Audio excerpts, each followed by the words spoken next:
Berbagailah matamu karena telah melihat, berbagailah telingamu karena telah mendengar. Kita disebut orang-orang yang berbahagia. Karena apa? Mata kita telah melihat. Melihat apa?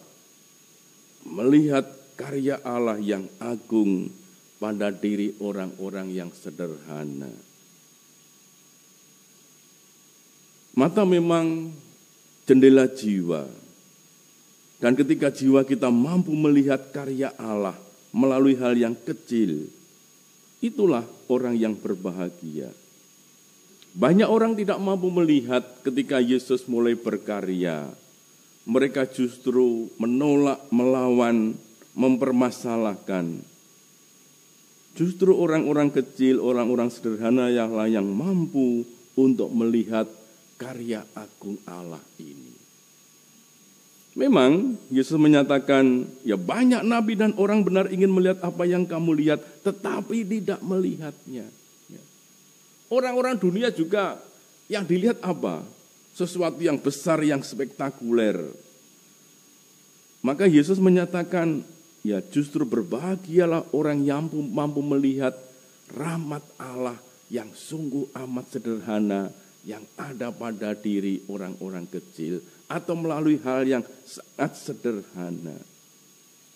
Memang dunia cenderung melihat bahwa ya sesuatu itu kalau besar, spektakuler, ya, seringkali tidak gampang untuk melihat ya sesuatu yang sederhana. Ya. Apakah bapak-bapak misalnya mampu melihat ya mutiara yang indah pada diri istrinya? Kadang-kadang kalau sudah kawin bertahun-tahun lalu melihat, wah ya, yang dilihat itu ya kejelekan-kejelekannya. Ya, apalagi sudah mulai bosan macam-macam. Ya, tidak mampu melihat sesuatu yang sangat amat indah. Ya, begitu pula juga istri, apakah sungguh mau melihat ya, pada suaminya ya rahmat Allah, sakramen yang terus memperbarui hidup. Ya. Kadang-kadang yang lihat dalam pasutri itu ketika sudah makin lama ya merasa jengkel, bosan, dianggap ya istrinya cerewet aja. Ya.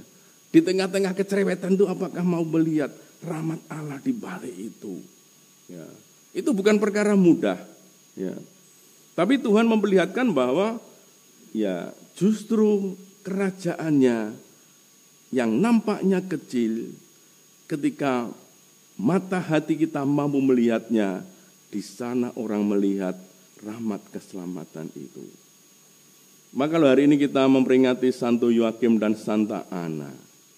Ya, mungkin orang melihatnya ini sederhana, ya, dua wanita tua yang sudah bertahun-tahun berdoa pengen anak, enggak punya anak, dianggap mandul, gabuk dan sebagainya. Tapi dua orang ini adalah dua orang yang sungguh punya pengharapan yang luar biasa. Mereka tetap punya keyakinan bahwa rahmat Allah terus menyertai hidup mereka. Dan kita melihat sesuatu yang sangat indah, ternyata karya Allah dinyatakan melalui mereka. Justru mereka dipersiapkan untuk melahirkan seorang wanita yang akan sungguh mempengaruhi dan mengubah hidup dunia. Karya keselamatan ternyata justru terletak di sana. Maka peringatan hari ini sungguh menyatakan apa? Ya, iman akan pengharapan itu, pengharapan yang tidak pernah goncang, meskipun ya dalam hidup kita seringkali juga ya kalau berdoa misalnya kok doa saya kok tidak dikabul-kabulkan ya. Kadang-kadang ya kita tidak mau melihat rahmat Allah di balik semua yang nampaknya tidak segera sesuai dengan keinginan kita. Yoakim dan Ana adalah pribadi yang sungguh luar biasa karena pada akhirnya mereka apa?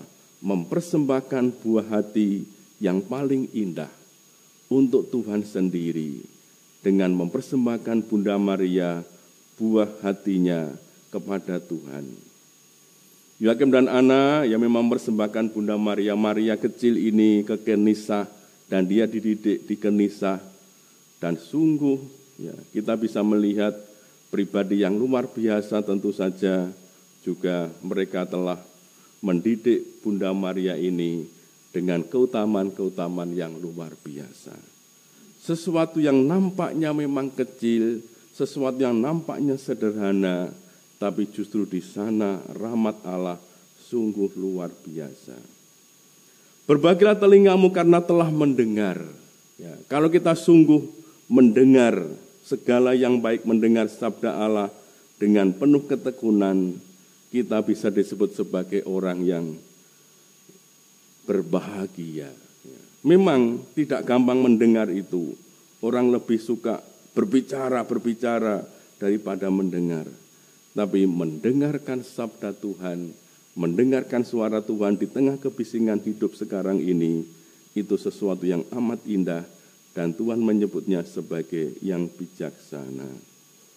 Maka Tuhan hari ini pada peringatan Santo Yoakim dan Santa Ana mengingatkan kita dan mengajak kita untuk pertama-tama memang memandang segala sesuatu dengan pandangan penuh kasih, pandangan yang jernih, sebab dengan pandangan yang baik, dengan melihat yang baik, melihat karya Allah di balik hal yang sederhana, serta mendengarkan suara Tuhan sendiri akan menghantar orang untuk menikmati dan mengalami apa artinya kebahagiaan di dalam Tuhan itu.